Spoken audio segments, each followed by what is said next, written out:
Bon, c'est parti là, hein. Alors, donc bienvenue au Meetup. On va parler de IOTA. IOTA, c'est une crypto-monnaie. Alors, on a de la chance parce que j'ai des slides. Parce qu'en fait, c'est une présentation que je vais faire à Niort Numérique mercredi 27, la semaine prochaine. Donc, j'aurai une demi-heure pour faire cette présentation-là. Donc, là, ce que je vous propose, c'est que je vais vous la donner, hein. Donc, pendant la première demi-heure, je vais dérouler les slides et je vais vous introduire au sujet IOTA. Et après, si vous avez des questions, n'hésitez pas à les poser. Parce que de toute façon, c'est probablement pas absolument clair. Parce que bon, une demi-heure pour introduire le sujet, c'est très court. Et donc il y aura forcément des questions, il y aura forcément des zones d'ombre, quoi. Donc c'est normal si vous avez des questions, et n'hésitez pas à les poser. Et ce qu'on peut faire après, il restera du temps probablement, c'est un peu de live coding, parce que bon, cette crypto-monnaie IOTA, on peut l'utiliser, il y a des nodes, des programmes qui sont des clients qui ont été développés dans toutes les technos, et je peux vous montrer comment on s'interface avec IOTA en JavaScript, par exemple. Je sais pas si c'est mieux comme ça. Donc voilà, donc trois temps, la presse, ensuite les questions, s'il y en a, et ensuite du live coding en JavaScript. Voilà. Alors, le plan de la présentation, je commence par parler de la Smart City, parce qu'en fait, c'est le thème de Niort Numérique cette année. Donc, j'ai introduit la crypto-monnaie IOTA en partant des besoins de la Smart City. La Smart City, c'est la ville intelligente, la ville du futur, voilà. Et en fait, bon, c'est assez simple, hein, de faire le rapprochement entre la Smart City et IOTA, parce que IOTA, c'est une crypto-monnaie qui a été conçue dès l'origine pour l'Internet des objets, pour les objets connectés. Donc on n'imagine pas une Smart City sans objets connectés, donc avec des objets qui auront besoin de s'échanger des données et des paiements même. Et du coup, quand on a besoin de s'échanger des paiements, la solution, la réponse au besoin, c'est une monnaie. Donc dans mon deuxième slide là, je vais vous présenter un peu ce que c'est qu'une monnaie en général. Et puis on va parler des crypto-monnaies, un petit peu rapidement des blockchains, pour montrer ce que IOTA apporte et pourquoi pourquoi c'est une monnaie conçue et adaptée à la Smart City. Voilà, donc voilà le plan. Alors, la Smart City, j'ai essayé de retenir un petit peu les définitions qu'il y a sur Wikipédia là, de la ville intelligente. Alors, ils disent c'est une zone urbaine qui utilise des capteurs de collecte de données, en fait pour en communiquer les informations. Ça intègre les technologies de l'information et de la communication, d'une part, et puis des dispositifs matériels connectés au réseau, des capteurs, des dispositifs physiques, pour répondre à un certain nombre de besoins, comme par exemple l'optimisation des services urbains. Donc ces capteurs, ces dispositifs matériels qui sont connectés au réseau, c'est les objets connectés. Et les objets connectés, ils constituent l'Internet des objets. Internet des objets en anglais, Internet of Things, c'est IoT. Hein, voilà, donc, à chaque fois que vous voyez écrit IoT, c'est l'Internet des objets. Il y a, il y a plusieurs familles de besoins qu'on anticipe dans la Smart City.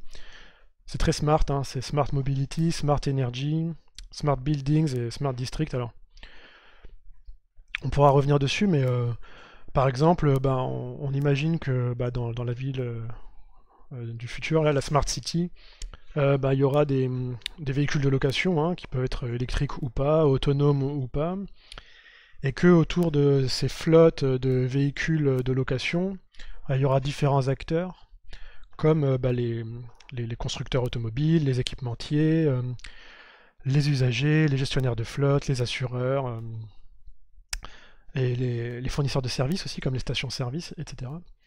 Et que ces acteurs-là, ils auront besoin de communiquer entre eux, et aussi de gérer ensemble une maintenance prédictive des pièces, par exemple. Donc voilà, il peut y avoir des besoins qui émergent là-dedans. Il y a Smart Energy. Donc ça, c'est par exemple, on peut imaginer un usager du réseau électrique qui veut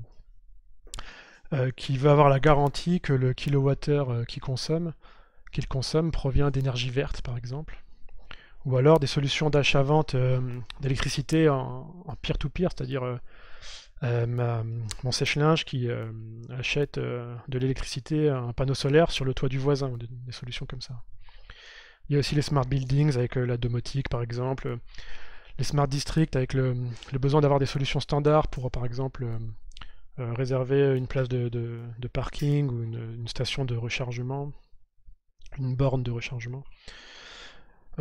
Voilà, si on veut des exemples plus concrets, on peut imaginer par exemple ce qui existe déjà, hein, c'est-à-dire des stations météo par exemple, qui vend une station météo qui vend ses données. On peut imaginer que un relevé de température, ça coûte 1 centime d'euro par exemple, l'équivalent de 1 centime d'euro. Et ces informations-là, elles peuvent être vendues aussi sur un data marketplace. On verra un exemple si on a le temps. Un genre de Amazon de l'Internet des objets, quoi. Alors, ce qu'il faut retenir, c'est que il y aura probablement à l'avenir, enfin, c'est de la futurologie, mais bon, il y aura probablement des millions, voire peut-être même des dizaines de millions d'objets connectés dans les grandes villes. Et ces objets connectés, ils auront besoin de s'échanger des paiements de très faibles montants, comme je disais, 1 centime d'euro par exemple. Ce qu'on appelle des micro-transactions. Donc voilà un peu, là j'ai cadré le besoin, l'ensemble des grandes familles de besoins qu'il peut y avoir. Et donc dans ces besoins-là, il y a donc le besoin d'avoir une couche d'échange de données et de paiement. Et donc il y a besoin d'une monnaie. Voilà, maintenant on va parler un peu des solutions. Alors là j'ai mis quelques devises, là, euro-dollar. Puis à côté il y a Bitcoin, Ethereum, IOTA. Voilà, ça c'est le logo de IOTA à droite. Alors, il faut s'intéresser en fait à ce qu'est une monnaie pour voir en fait dans quelle mesure IOTA est une bonne monnaie pour les objets connectés. Le concept de base, c'est la transaction. Là, une transaction, c'est à comprendre simplement comme une transaction financière, un paiement, un transfert de valeur, quoi. Ça n'a rien à voir avec le concept de transaction en base de données. Bon, ça peut avoir, mais bon, voilà. Et là, en dessous, là, j'ai mis un exemple de registre de transaction. Donc c'est ce tableau-là. Si on prend une ligne, par exemple, Sophie donne 2 bitcoins à John. Voilà. Cette transaction-là, elle veut juste dire ça, c'est tout simple, c'est ce que ça signifie. Et ce tableau-là, il est rempli chronologiquement, c'est-à-dire que à l'origine, il y avait un état initial, c'est Satoshi, qui avait 100 bitcoins. Bon, c'est théorique tout ça, hein, c'est pas réaliste. Et puis ensuite, il en a donné 10 à Sophie. Ensuite, à la troisième ligne, il en a donné 20 à Seb. À la quatrième ligne, Sophie en a donné 2 à John, etc. etc. Donc, ça, c'est un registre de transactions, voilà, tout bêtement. Et ce registre, il faut qu'il respecte certaines règles pour que ce soit une monnaie. Alors, par exemple, il faut que seule Sophie puisse dépenser ses bitcoins. Parce que si moi, je peux dépenser des bitcoins qui m'appartiennent pas, en fait, je lui vole ces bitcoins. Puis personne va vouloir utiliser une monnaie où on peut se voler des bitcoins, par exemple. Donc, il faut qu'elle puisse signer sa transaction. Dans le cadre des crypto-monnaies, c'est une signature cryptographique, avec la cryptographie asymétrique. Il y a d'autres règles pour faire un registre de transaction. Pour faire une monnaie, il faut qu'on ne puisse dépenser que des bitcoins qu'on a. Sinon c'est pareil, si quelqu'un peut dépenser autant d'euros ou autant de bitcoins qu'il veut, ça fait pas sens, ça fait pas une monnaie, on va pas s'en servir. Donc comment savoir là que Sophie a le droit de dépenser 2 bitcoins là, pour les transférer à John? En fait, il y a un moyen simple, c'est de remonter l'historique des transactions, donc les 3 précédentes, pour reconstituer le solde de Sophie, pour voir si à ce moment-là, elle a le droit d'en dépenser 2. Donc on le fait. Alors, au début, Satoshi il en avait 100. Il en donne 10 à Sophie, donc elle en a 10. Ensuite, Satoshi en donne 20 à Seb. Bon, bah là, Sophie n'est pas concernée, on s'en fiche. Et ensuite, bah, Sophie va en donner 2 à John. Bon, bah, elle en a 10, elle a le droit d'en donner 2. Bah, voilà, donc là, en fait, on va dire qu'on a validé sa transaction. Alors, il y a d'autres règles, hein. Par exemple, il faut interdire la double dépense, des trucs comme ça, de ne pas dépenser 2 fois le même Bitcoin. Et donc là, valider une transaction, ça veut dire faire deux choses. Ça veut dire vérifier que c'est bien Sophie qui a signé cette transaction, que c'est bien elle qui a dépensé ses bitcoins. Et ensuite, ça veut dire vérifier qu'elle avait le droit de le faire en remontant l'historique des transactions. Bon, c'est un peu plus que ça, mais bon, à la base, c'est ça. Alors, là j'ai expliqué ce que c'est un registre de transaction. C'est vraiment voilà, c'est conceptuel. Alors, il faut savoir que pour les monnaies fiduciaires, donc euros et dollars par exemple, et puis toutes les autres monnaies fiduciaires qui existaient jusqu'à 2008, hein, jusqu'à aujourd'hui aussi, ce registre de transactions, il existe dans le système d'info des banques. Il est maintenu par des tiers de confiance qui sont les banques. Fiducia, ça veut dire confiance. Et on fait confiance aux banques, on fait confiance à la comptabilité en partie double, au commissaire aux comptes, etc. Bon, bah, ça fonctionne, hein, ça fonctionne bien. Mais depuis 2009, il y a un nouveau besoin qui est apparu avec Bitcoin. C'est en fait ce qu'on appelle les crypto-monnaies. Donc, une crypto-monnaie, c'est un registre de transactions, un peu comme celui-là, qui est distribué, c'est-à-dire qui existe, qui est répliqué chez beaucoup d'acteurs, et qui est maintenu par une mécanique de consensus. Et ce registre de transactions-là, donc il est maintenu par consensus sur Internet, hein, et il s'accompagne d'un système de paiement pour pouvoir faire des transactions, hein, qui est basé non pas sur la confiance comme pour les monnaies fiduciaires, mais sur des preuves cryptographiques. Voilà. Donc ça, c'est ce qui est dit déjà dans le white paper de Satoshi Nakamoto là, de Bitcoin. Et donc Bitcoin, Ethereum, puis au moins une centaine d'autres, et IOTA sont des crypto-monnaies. Voilà. Par contre, il y a une différence entre IOTA et les autres crypto-monnaies. Et donc on va voir un petit peu dans le détail quelle est cette différence. C'est que Bitcoin et Ethereum sont basés sur des blockchains, alors que IOTA n'est pas une blockchain. Alors qu'est-ce que c'est une blockchain? C'est déjà une structure de données pour le registre de transactions. C'est-à-dire que pour une blockchain, le registre de transactions, ce ne sera pas un tableau comme ça, ce sera une chaîne de blocs. On va voir ce que c'est. Et justement, IOTA n'est pas basé sur une blockchain, on va voir aussi la différence. Alors, voilà. Là, j'ai remis les mêmes transactions que dans le tableau. Elles sont représentées par des petits ronds, là. C'est les mêmes. Hein. Donc au début, il y a Satoshi qui a 100 bitcoins. Il en donne 10 à Sophie, 20 à Seb, etc. Et là, on voit que les transactions, elles sont dans des blocs. Et ces blocs sont chaînés. C'est les flèches qu'on voit, d'où le nom blockchain. Alors, on va voir à quoi ça ressemble en direct. Avec un visualiseur de blockchain, là, ça c'est la blockchain Ethereum. Alors j'aurai pas le temps là de détailler comment ça fonctionne et surtout comment c'est sécurisé. Mais je vais donner quelques infos pour pouvoir faire la comparaison avec IOTA. Alors je reprends l'explication sur la blockchain rapidement. Donc moi je suis juste un utilisateur qui envoie une transaction, donc 10 Ethers là, un peu plus de 1000 euros. Et ma transaction, elle va se retrouver dans un pool de transactions, c'est-à-dire qu'elle va être en attente d'être intégrée dans un bloc. Et qui intègre la transaction dans le bloc? C'est pas les utilisateurs, c'est d'autres acteurs de la blockchain qui s'appellent des mineurs. Donc là, on le voit en direct sur Ethereum. Donc là, il y a le bloc 7 418 389 qui vient d'être inséré. Et il a un certain nombre de transactions. Il contient 70 transactions. Voilà. Alors, la première chose à remarquer là, à noter, pour comparer les blockchains avec IOTA, c'est que il faut payer des frais aux mineurs pour les rémunérer de la sécurité qu'ils apportent au réseau. Parce qu'en fait, des mineurs, ils vont faire le travail de validation que j'expliquais tout à l'heure, de remonter l'historique des transactions.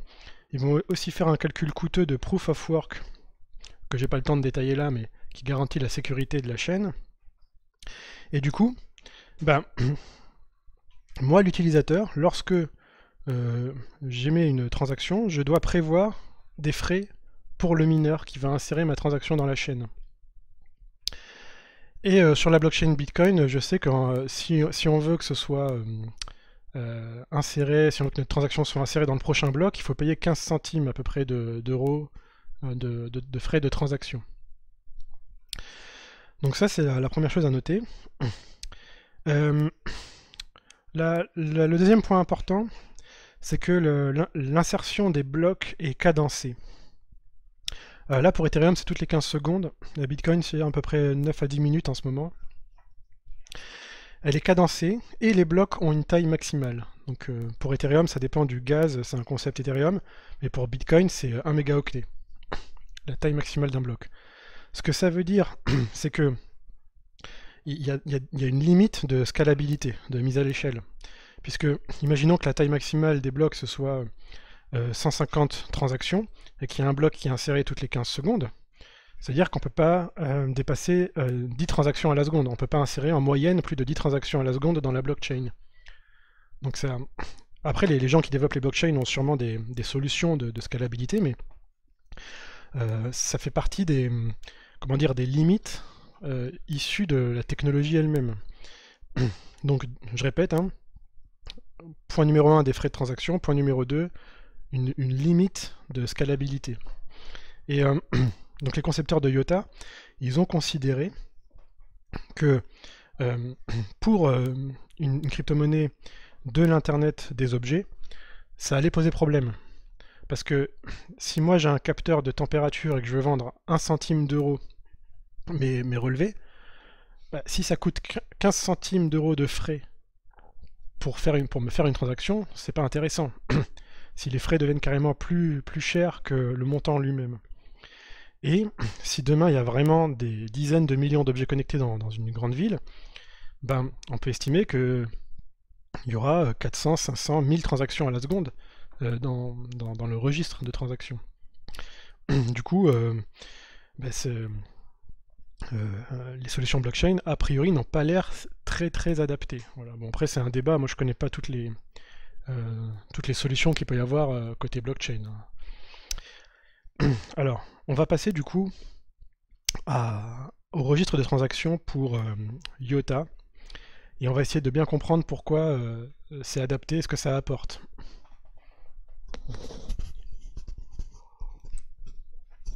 Alors, je l'ai mis en dessous là le schéma. Alors, le registre de transactions pour IOTA, c'est pas une blockchain, c'est un tangle. Alors, c'est un mot anglais un peu, enfin ça veut dire sac de nœuds, c'est un graphe en fait. C'est-à-dire que les transactions là, c'est exactement les mêmes là que je vais représenter en dessous. Et on voit tout de suite qu'elles sont pas dans des blocs. Elles sont dans un graphe orienté là. Les arêtes du graphe sont fléchées.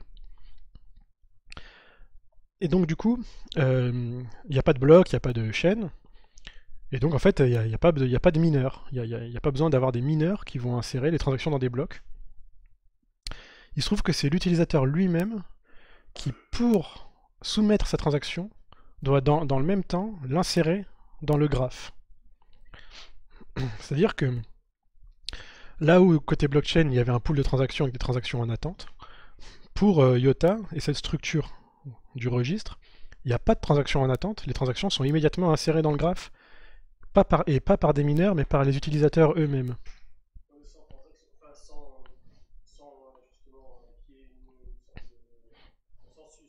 Alors voilà, on va en venir au consensus. Alors, déjà, l'utilisateur qui veut insérer sa transaction, pour le faire, il doit en valider deux autres. C'est pour ça qu'on voit là que chaque transaction, là, elle est liée à deux autres, avec les arêtes, avec deux arêtes fléchées. Là. Donc là, Pierre donne 3 IOTA à John.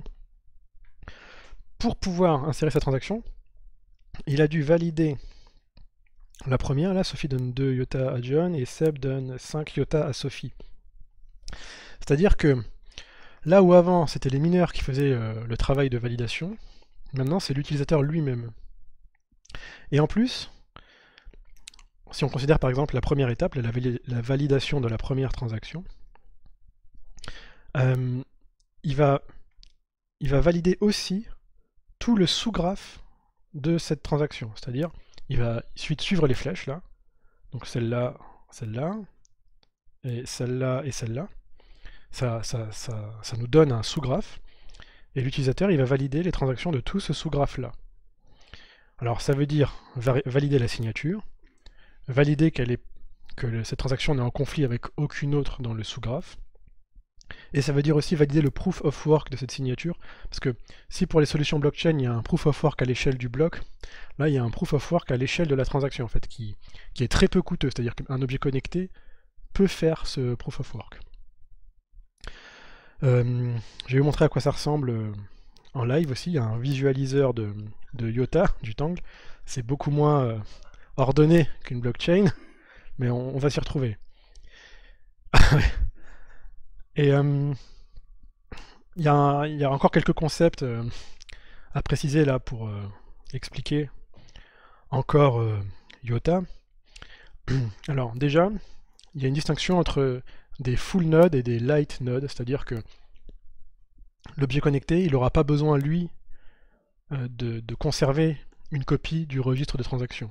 Il va se connecter, on va le voir tout à l'heure en dev, là, à un full node qui le fera pour lui. Par exemple, si l'entreprise Bosch veut se lancer dans la techno IOTA, elle va faire tourner un full node auquel se connecteront tous ces objets connectés.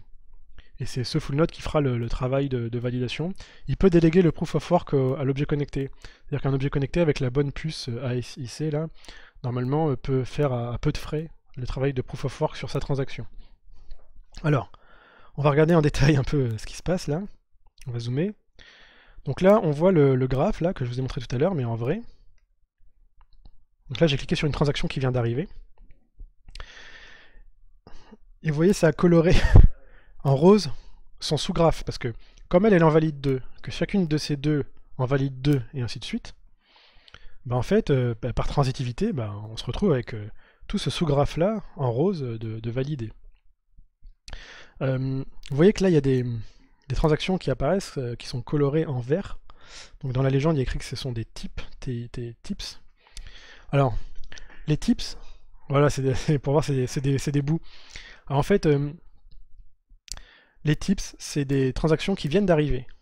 Donc, on les voit là, elles arrivent, elles en valident 2 autres. Elles tendent deux arêtes à chacune, là. Mais elles sont encore validées par personne. Donc, voilà, elles ont cette particularité-là. Ce sont des tips. Donc tout à l'heure, moi j'ai cliqué sur un tips qui venait d'arriver. Depuis que j'ai cliqué sur lui, il y a, on le voit à gauche, pardon, j'ai dû passer sur une autre transaction. Dans la légende à gauche, on voit qu'il y en a 51 là, en jaune, 57, qui sont arrivés après, et du coup qui directement ou indirectement l'ont validé, qui ont tendu une arête sur elle, quoi. On les voit en jaune là. Alors, je répète que chacune de ces ronds là est une transaction. Alors, ce qu'il faut comprendre là, c'est comment fonctionne la validation, puisque j'ai pas détaillé, mais sur une blockchain, la validation elle se fait par consensus de mineurs, par un consensus de mineurs bienveillants d'ailleurs. Là, sur IOTA, la validation se fait par un consensus d'utilisateurs bienveillants. Alors, chaque utilisateur là, qui rajoute une transaction, là, par exemple on peut considérer les transactions, les tips en vert, il va valider directement 2 transactions et indirectement tout un sous-graphe de transactions. Et donc au fil du temps et de l'utilisation, on a une validation collaborative du Tangle tout entier qui a lieu. Puisque par exemple, la transaction que j'ai cliquée tout à l'heure là, qui maintenant est validée par toutes les transactions qu'on voit en jaune, si on attend encore quelques minutes, au bout d'un moment on peut supposer qu'il y a une quasi-majorité de tous les tips en vert qui vont la valider. C'est-à-dire qu'au bout d'un certain temps, on va trouver un chemin entre quasiment n'importe quel tips en vert et la transaction que j'ai cliquée tout à l'heure, que j'ai sélectionnée tout à l'heure. Qu'est-ce que ça veut dire? Ça veut dire que tous ces utilisateurs-là ont fait le travail de vérifier que ma transaction était cohérente, qu'elle n'était pas frauduleuse, etc. Donc imaginons que je sois un vendeur, que j'ai reçu 1000 IOTA par exemple. Ça coûte pas cher un IOTA, hein, c'est pas 1000 bitcoins. Hein. J'ai reçu 1000 IOTA et je sais pas si je dois envoyer, je sais rien, pour 1000 IOTA une manette de jeu vidéo. Et ben, la question que je me pose, c'est est-ce que la transaction que j'ai reçue avec ces 1000 IOTA, est-ce qu'elle est valide? Est-ce qu'elle est confirmée? Ou est-ce qu'elle a été issue d'un acteur malveillant qui en fait a produit une transaction frauduleuse? Parce que tout seul dans son coin, il aurait pu par exemple dépenser des IOTA qu'il n'a pas, etc. Et en fait, c'est l'utilisation tout entière qui va me le confirmer, puisque si je fais confiance au consensus, et que je vois que tous les utilisateurs qui ont suivi, ou 90% des utilisateurs qui ont suivi, ont validé cette transaction, donc c'est tout ce qui est représenté par le graphe en jaune, et ben je peux estimer, comme pour les blockchains, hein, que cette transaction-là est valide, et du coup bah, je peux envoyer ma manette de jeu, dans mon exemple. Là. Donc, pour résumer, blockchain, c'est un consensus de mineurs bienveillants. Un acteur malveillant, il doit dire bah, le consensus c'est moi. Pour ça, il faut qu'il fasse tourner une majorité de mineurs. Donc il faut qu'il dégage pour Bitcoin, par exemple, des centaines de mégawatts, des fermes de serveurs conséquentes, etc. Pour pouvoir comment dire, s'auto-valider. Pour IOTA, il faudrait un acteur malveillant qui génère énormément de transactions avec plein d'objets connectés, etc. On va dire, ou plein de petits clients, pour pouvoir dire le consensus c'est moi. Donc c'est le même principe, c'est juste une autre forme. Pourquoi maintenant, la grande question, c'est pourquoi est-ce que IOTA est plus adapté, on va dire, à l'Internet des objets qu'une blockchain? Bon, j'ai déjà donné des éléments de réponse, donc comme là, il n'y a pas de mineur, il n'y a pas de frais, en fait, le travail que fait chaque utilisateur pour valider deux transactions, c'est la contrepartie pour ne pas payer de frais. Puisqu'il fait le travail, il fait un petit bout du travail que faisaient les mineurs dans une blockchain. Et c'est scalable, parce que pour une blockchain, plus il y a d'utilisation, plus il y a de transactions dans le pool qui attendent d'être validées, alors que là, pour IOTA, bah, plus il y a d'utilisation, bah, plus il y a de transactions validées. Et il y a eu des tests de perf, je crois, ils ont testé 400 transactions par seconde et ça passait sans problème. Donc ça ne veut pas dire qu'il n'y aura pas de problème de scalabilité, etc. On ne peut pas tout anticiper, mais au moins c'est une autre tentative pour résoudre ces problèmes de scalabilité. Vas-y.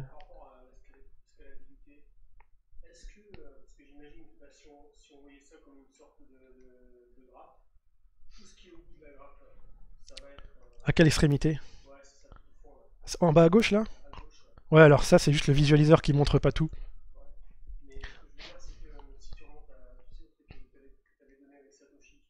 Oui. Ouais, c'est ça. Donc,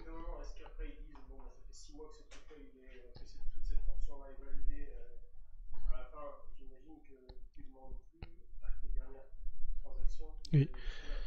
Oui, je répète la question là. Donc c'est est-ce que les dernières transactions elles doivent valider toute la chaîne jusqu'à l'origine? En fait, pas forcément, parce que les full nodes là, dans leurs implémentations, ils peuvent gérer ce qui s'appelle des snapshots, c'est-à-dire qu'on va prendre un état donné de tous les comptes, de tous les wallets, de tous les soldes en fait des utilisateurs, et on va faire un état des lieux pour repartir de cet état des lieux au lieu de repartir de la transaction d'origine où Satoshi avait reçu 100 bitcoins par exemple. Donc ça permet aussi d'améliorer les problèmes de perf. Donc ça se passe sur les full nodes. Voilà. Bon, j'en sais pas plus, mais je sais qu'il y a cette mécanique de snapshot pour résoudre le problème. Là j'ai pas parlé de tout de toute façon, il y a aussi le coordinateur, il faudrait qu'on en parle si on a le temps. Donc, une question, ouais.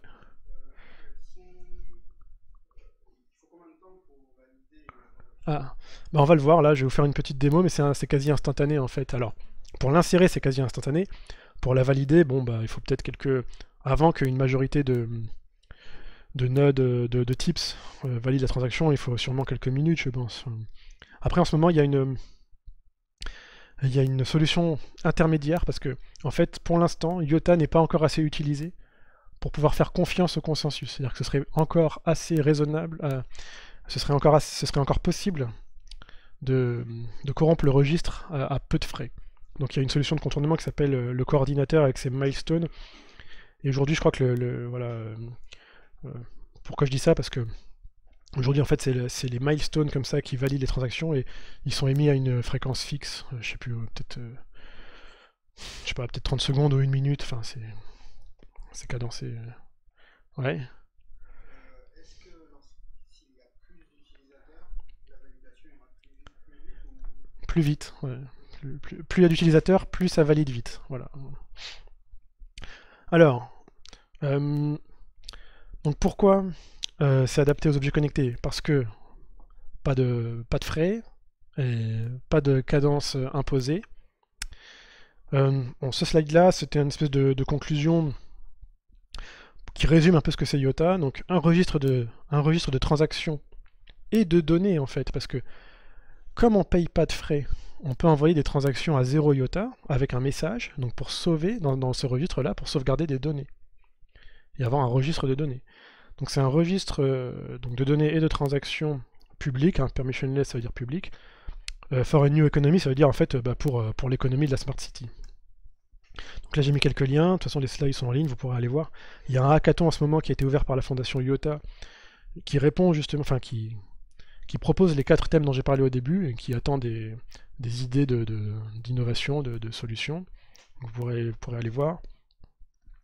Voilà, un POC de data marketplace, donc je parlais des capteurs un petit peu et puis par exemple des thermomètres qui vendent leurs données.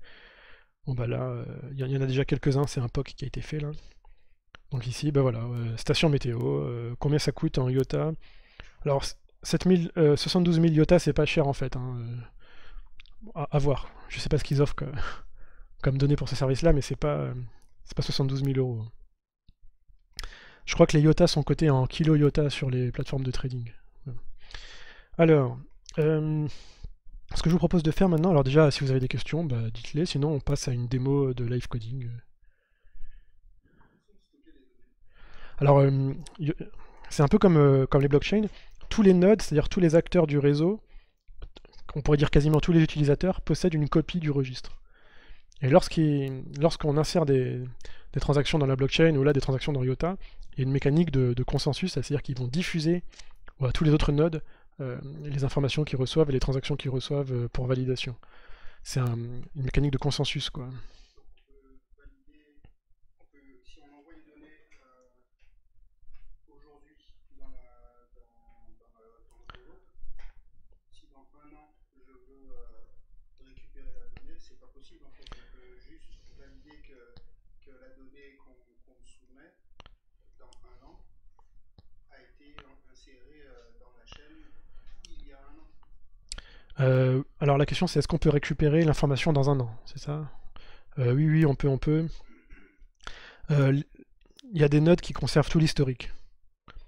Il y a des light nodes, des full nodes qui peuvent faire des snapshots, et puis il y a des permanodes là qui conservent tout l'historique du registre. Voilà. Et eux, il faudra trouver un moyen de les inciter à stocker cette information-là. Parce que pour l'instant, ils ne sont pas incités financièrement à le faire. Les objets connectés, ils n'auront pas la copie du registre. Eux, ils utilisent des full nodes.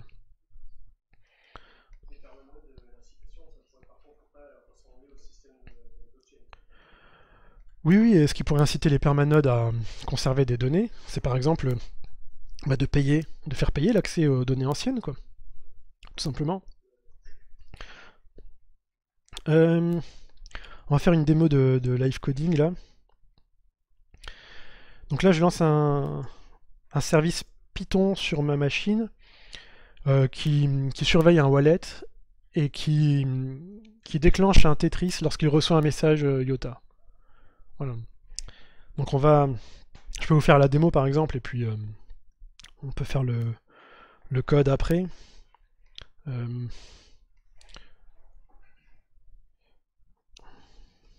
Donc là j'ai fait tourner...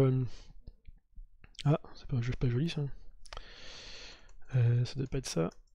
Voilà, j'ai fait tourner sur le Google Cloud une petite mire là. Donc c'est la démo qu'on va présenter au stand Smart City, là, au stand Catamania pour Smart City. Donc je rentre mon pseudo. Quand je clique sur Jouer à Tetris, ça va déclencher une transaction IOTA en production. Et le programme Python qui tourne sur mon poste, là, il va déclencher un Tetris quand il reçoit la transaction. Et puis il va aussi ouvrir un onglet pour qu'on puisse voir la transaction dans le visualiseur de IOTA. Donc là, ça a été envoyé, hop, ça vient d'être reçu par mon petit programme. Là, donc si j'appuie sur la manette, là, ça va lancer un Tetris, mais bon, c'est pas ça le plus intéressant. Et normalement, on devrait pouvoir voir, ouais, il y a un petit bug là d'affichage, voir la transaction dans le visualiseur. Alors c'est Maximilien Beck qui a développé ça, et ça a été repris par la fondation IOTA apparemment. Donc là, depuis que j'ai saisi, que j'ai cliqué sur Jouer à Tetris là, donc depuis que la transaction a été insérée dans le tangle, il y en a déjà une trentaine là qui sont arrivés après. Et puis on peut voir aussi le détail de cette transaction dans un explorateur là, Tangle Explorer.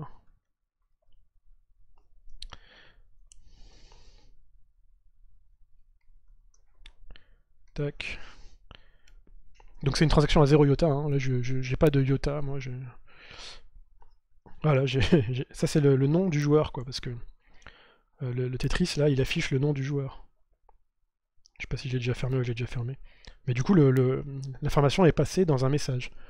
On peut faire passer pas mal de texte ou du JSON. Voilà.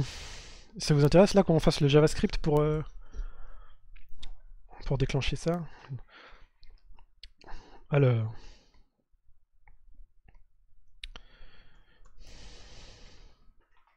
On va partir de zéro hein, sur un projet JavaScript de base. Ah, j'ai fait l'exercice ce matin, donc faut que je les fasse.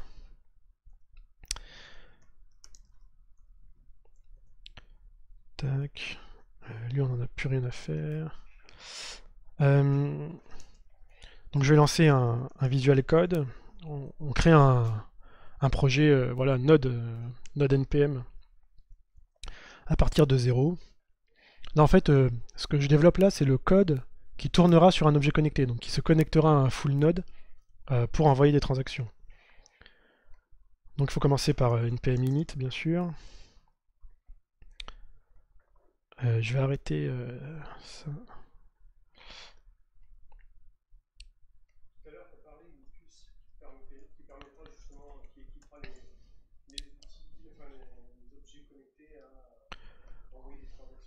Oui. Ça, en fait, c'est une difficulté qui peut arriver. C'est que apparemment, il y a des configurations matérielles qui sont plus appropriées pour faire le proof of work, même minimal, qu'on attend. Parce que c'est quand même l'objet connecté qui pourra faire le proof of work, en fait. Ce ne sera pas le full node. Je pense que ce sera délégué à l'objet connecté lui-même. Je suis pas sûr, hein, mais... Et du coup, il faut des puces, voilà, application specific integrated circuit.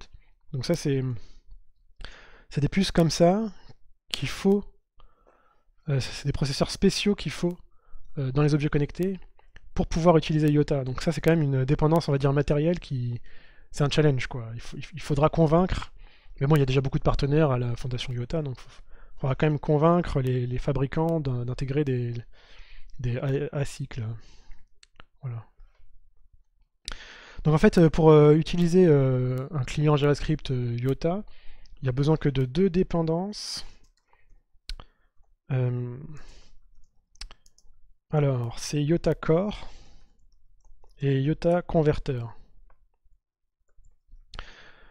Converter, en fait, c'est pour convertir des chaînes de caractères en ce qui s'appelle des trits. C'est comme des bits, mais avec non pas 0 ou 1, mais -1, 0 et 1. Bon, je maîtrise pas plus, hein. Mais si vous allez sur la doc IOTA, vous pourrez voir ce que c'est. Donc là, j'ai installé dans mon package JSON les deux dépendances dont on va avoir besoin. Maintenant, bah, je crée mon petit JS et j'importe les solutions. Donc Iota. Tac, donc c'est... Oula, je l'ai appelé JE. Ouais, ça va pas aider.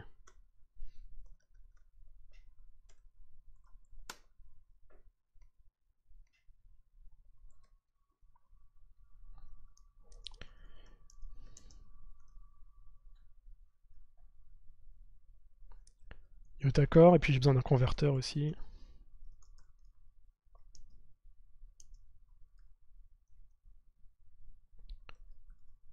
Converteur, t'as dit qu'il allait convertir.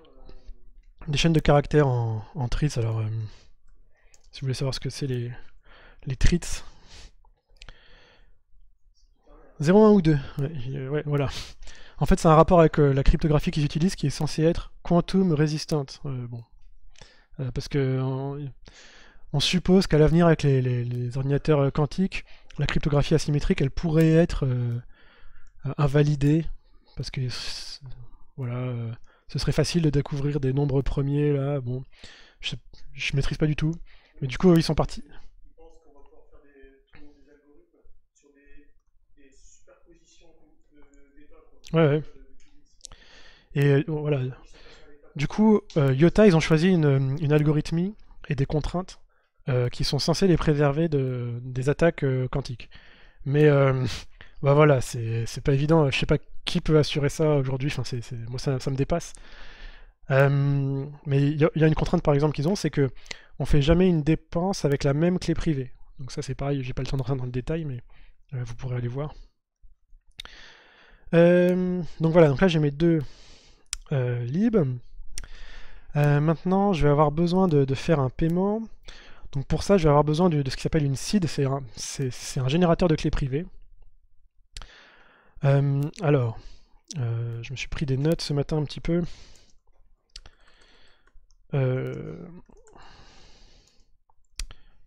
Live coding là. Donc pour générer une seed, voilà, il y a une ligne de commande là. Alors normalement, il ne faut jamais partager votre seed, hein, c'est parce que c'est ce qui vous permet de générer des clés privées. Donc moi, bien sûr, je ne réutiliserai pas cette seed là.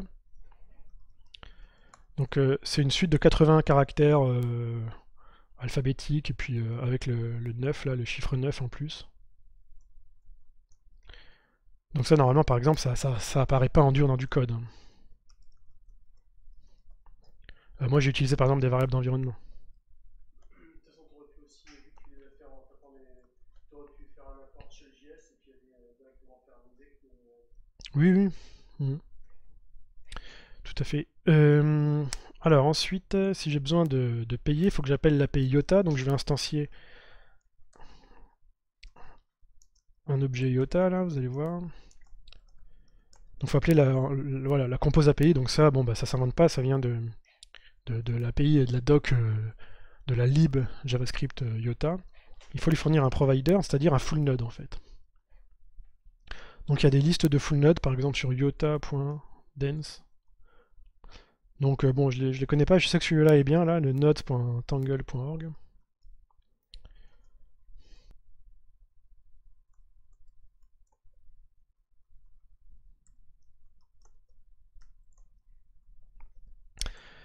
Et ensuite, bah, on va l'appeler. Alors, ouais, là, donc l'objet de ma démo, c'est d'envoyer une transaction à une adresse bien précise, c'est-à-dire à l'adresse qui surveille, une adresse qui est surveillée par mon programme Python pour déclencher le Tetris. Donc, bah, je l'ai noté, hein, cette adresse, c'est celle-là. Alors, on va appeler une première méthode qui s'appelle prépare transfert, qui prend donc une seed, parce que même si moi là comment dire, j'enverrai pas d'iota, j'enverrai juste un message, c'est-à-dire une zero value transaction, je pourrais très bien un jour envoyer des vrais iota, donc faut bien que je lui passe une seed, c'est-à-dire la référence de toutes mes clés privées qui peuvent avoir un solde positif. Si tu dis envoyer des IOTA, c'est-à-dire qu'en fait,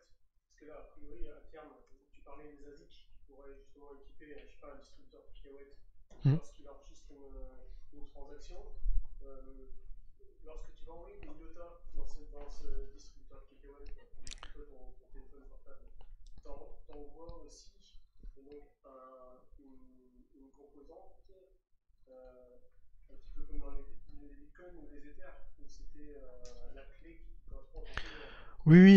Alors, la question c'est bah, si on paye un distributeur de cacahuètes ou un thermomètre connecté ou ce qu'on veut.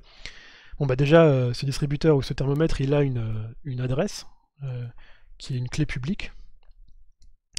Et donc, bah voilà, donc faut bien lui. On paye bien une clé publique, hein. Et après, en effet, ce qu'on envoie, bah, c'est une signature cryptographique. Donc ça, j'ai mis des liens là dans la presse qui détaillent vraiment comment sont faits les bundles IOTA. C'est plus compliqué que ce que j'ai dit, surtout quand on transfère de l'argent. C'est-à-dire quand on transfère de la valeur. Tout de suite, voilà, il y a plusieurs transactions en fait. Mais bon, j'ai pas le temps de détailler. Je vais faire le live coding là. Donc je commence par préparer un paiement. Alors, qu'est-ce qu'il faut pour un paiement? Tiens, mon VS Code est en... un transfert, voilà, donc c'est une liste de transferts. Ça, c'est des objets donc, de l'API JavaScript IOTA.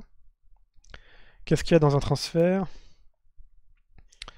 Une adresse, l'adresse du destinataire, la valeur, hein, X IOTA, un message et un tag, donc on va valoriser tout ça. Donc l'adresse, bon bah c'est l'adresse que j'ai préparée là, qui est surveillée par mon programme Python.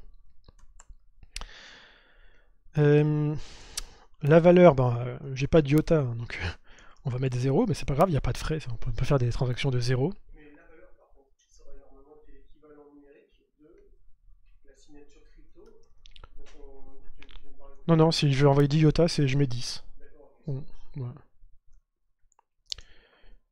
Voilà, un message quelconque. Et puis il y a un tag aussi, on peut mettre un tag, donc ça vous allez voir à quoi ça sert. Ça sert à essayer de, par exemple, éventuellement de retrouver des transactions. Euh, on peut mettre plusieurs. Ce matin, par exemple, j'ai préparé mon live coding là, donc j'ai fait une transaction avec un tag qui s'appelle meetupcat et on va la retrouver. Donc cette API là de IOTA en JavaScript prépare transfert, donc me retourne une promise. Et qu'est-ce qu'elle me retourne? Là, j'ai pas encore fait mon promise, elle me retourne un objet traits qui va me servir à générer le paiement. Donc une fois que j'ai mes traits, un peu comme l'équivalent de mes octets, retournés par cette méthode prépare transfert, bah, je vais faire le transfert, donc c'est send. Et là, il y a plusieurs paramètres. Donc il y a les traits eux-mêmes. Et puis après, il y a deux valeurs là. Je ne sais plus combien il faut mettre par défaut, 15 ou 14, je sais plus. Alors, je vais vous expliquer après, si on a encore le temps, à quoi ils correspondent. Et puis là, ensuite, j'ai mon retour. C'est-à-dire qu'une fois que j'ai ma promise là, c'est-à-dire que ma transaction a bien été insérée dans le tangle IOTA. Donc là, je me contente de l'afficher dans la console. Et puis, il faut toujours catcher les erreurs. Ouais, voilà, je vais afficher une erreur.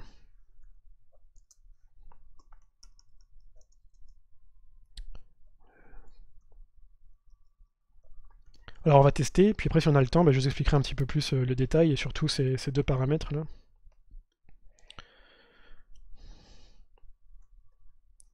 Tac. Donc, je vais lancer. Là, il y a un problème, tiens, je me rends compte que j'ai oublié un truc. Je peux pas passer un message en caractère ASCII comme ça, il faut d'abord les convertir. C'est pour ça qu'on a besoin du converteur. Par contre, le tag, bon, le tag peut-être qu'aussi j'aurais dû le faire, mais là, il n'y a pas de caractère différent. Donc, on va voir ce que ça donne. Fetch error. Alors, ça n'existe pas.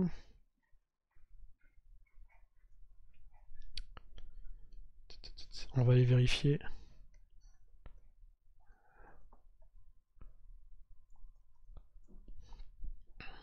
Nodes.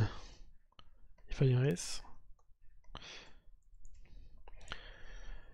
Donc normalement mon programme Python qui surveille et il tourne là. Donc ça devrait aller. Invalid parameters. J'ai encore dû faire une erreur. Je vais aller regarder dans mon code en fait. Parce que j'ai déjà fait cet exercice là sur mon GitHub, donc je vais voir ce qui diffère. Il dit pas grand chose. Ouais, l'erreur est pas hyper claire. Ça devrait pas être trop compliqué, je l'ai fait ce matin. Alors.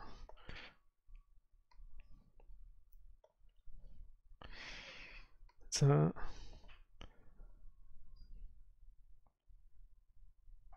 Alors j'avais mis 14 là. Je sais pas si ça peut être ça m'étonnerait quand même.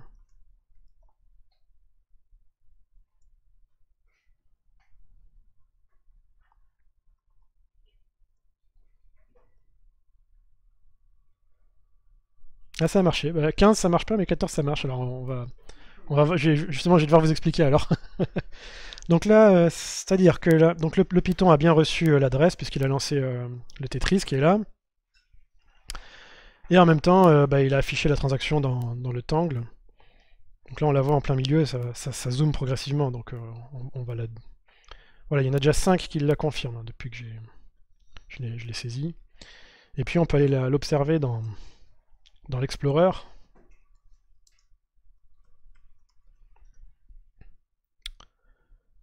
Tac.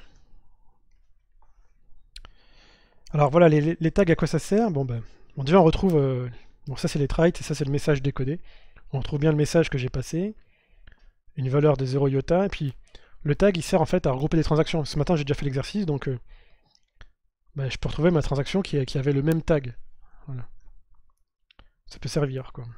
Donc ça c'est ce qui a été logué côté JavaScript. Et puis la transaction, bon bref, j'ai quitté l'onglet donc on la voit pas très bien, mais elle est déjà bien intégrée dans le tangle. Alors, si j'ai encore 2 minutes là, 3 et 14, qu'est-ce que c'est? 14, c'est un rapport avec le proof of work. C'est-à-dire que le proof of work, c'est un calcul de hash. Alors pour les blockchains, c'est à l'échelle du bloc, là c'est à l'échelle de la transaction.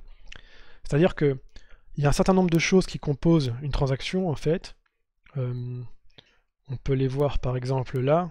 Voilà, une transaction c'est très complexe. En fait, il y a l'adresse, la valeur, le tag, le timestamp, et il y a notamment un nonce. Un calcul de hash, c'est calculer un nonce tel que le hash de ma transaction respecte certaines exigences. Et là, pour iota, c'est 14 0 à la fin du hash. Et 14 0 parce que j'ai mis 14 ici. Et en fait, si j'essaye d'insérer ma transaction sur le tangle de production, mais que je mets que 3, que je me permets de mettre que 3 0 à la fin du hash, ce sera un hash, comment dire, ce sera un proof of work trop faible, il ne sera pas accepté par le réseau. Donc voilà, c'est ce paramètre-là. Et ce paramètre-là, 3, alors pour expliquer ce que c'est,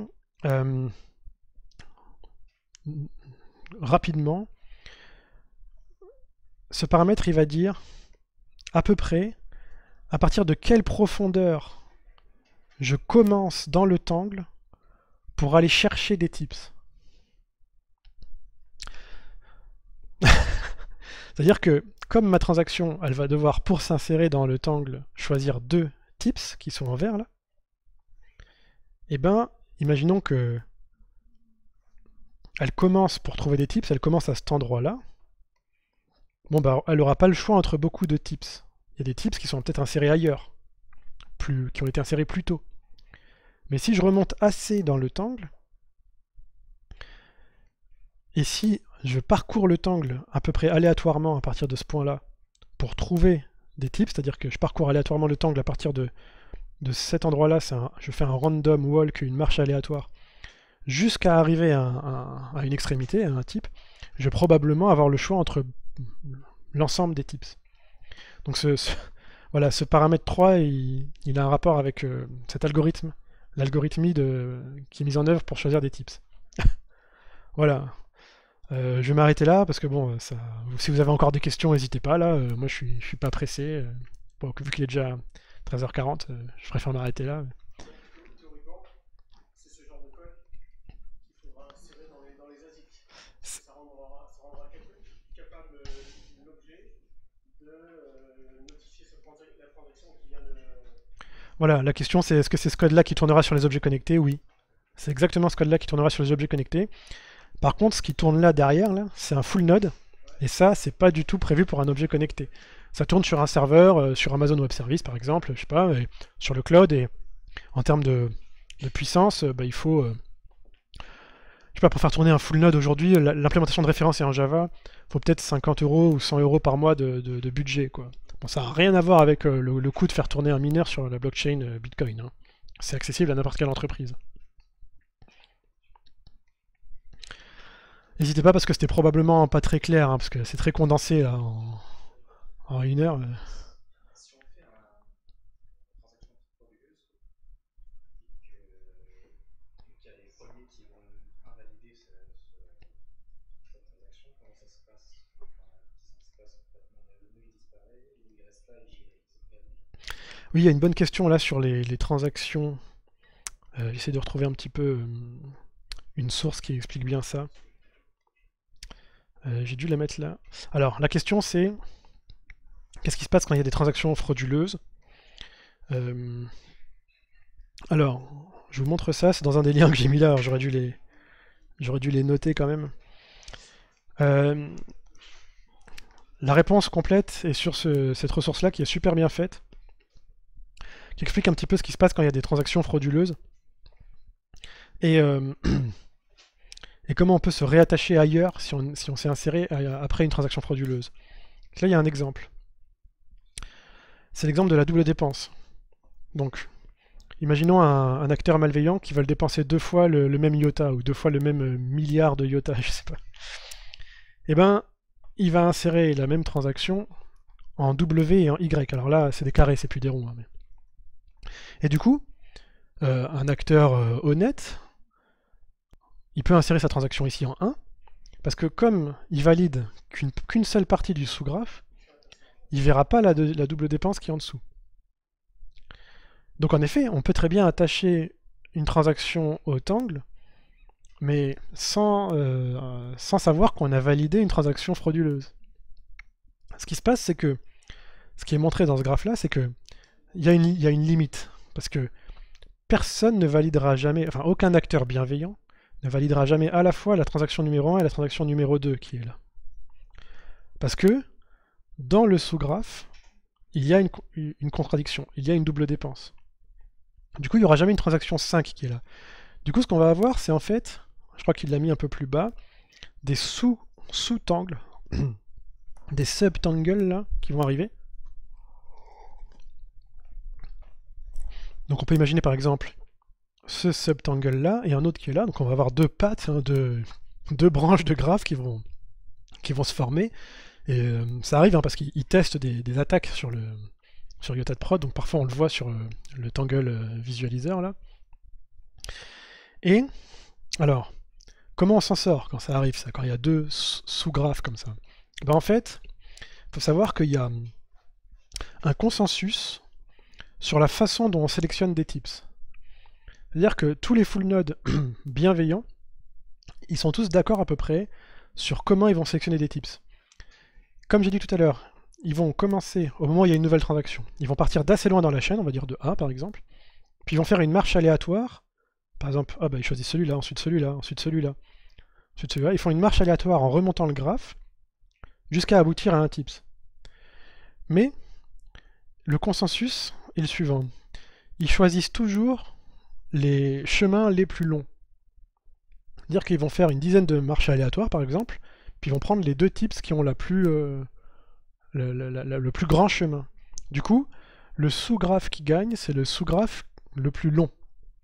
Et au bout d'un moment, l'autre, qui a un tout petit peu validé une des 2 doubles dépenses, finalement, statistiquement, il est plus validé par grand monde. Alors, ça reste un petit peu problématique parce que les premières personnes qui ont validé cette transaction frauduleuse, ils ont quand même envie que leur transaction soit un jour valide, c'est-à-dire qu'elle soit un jour assez profondément inscrite dans le graphe pour être confirmée, pour être pertinente. Du coup, il y a des mécaniques qui sont prévues pour réattacher des sous-graphes, pour réattacher des transactions ailleurs, sans avoir besoin de refaire le calcul de proof of work, sans avoir besoin de revalider les signatures. Donc, dans l'API JavaScript, par exemple, et puis dans les autres API, Java, Python, etc., il y a des méthodes pour réattacher une transaction ailleurs. Et du coup, comme à ce moment-là, le graphe il aura poussé dans l'autre direction, le full node il choisira plutôt ces chemins-là qui sont beaucoup plus grands et ces tips-là qui sont beaucoup plus grands pour valider, pour insérer les transactions. Non, là, je pense que la transaction Y, alors je sais pas, mais il se pourrait qu'elle reste. Je sais pas si elle est supprimée ou pas un jour. Mais en tout cas, elle sera jamais loin dans le graphe, quoi. Elle sera jamais validée par le consensus des utilisateurs. Voilà. Voilà, n'hésitez pas, c'est la première fois que je donne la presse, je sais pas du tout si c'est clair, alors n'hésitez pas à poser des questions. Je sais qu'il y a des experts en crypto-monnaie ici, alors des questions. Ouais, ça c'est nouveau, hein. Voilà, IOTA c'est nouveau par rapport au blockchain. Donc les slides sont en ligne, hein. Vous avez accès à ça si vous voulez creuser, là il y a plein de liens, notamment les références que je vous ai données là.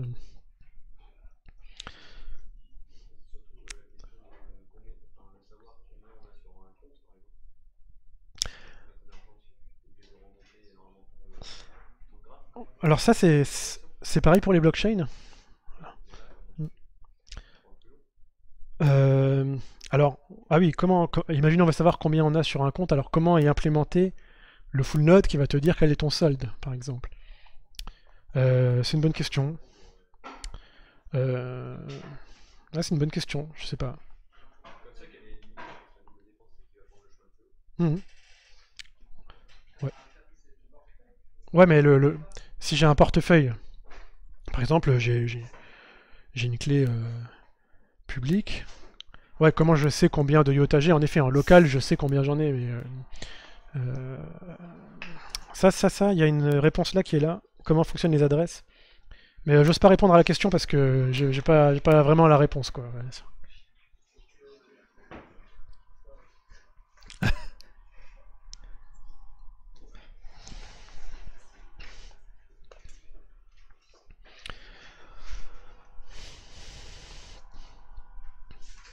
Bon on peut arrêter là, hein.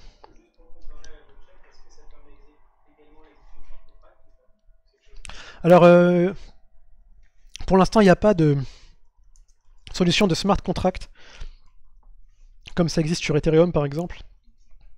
Mais je crois que c'est prévu. Et voilà, Cubic. Donc ça...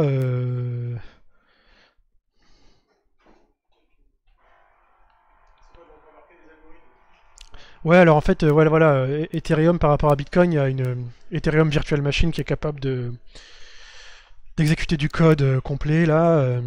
Et il se pourrait que ça arrive un jour sur IOTA, mais c'est pas sûr et je sais pas trop comment comment il le ferait tourner. Voilà, c'est une piste, c'est en cours d'étude apparemment.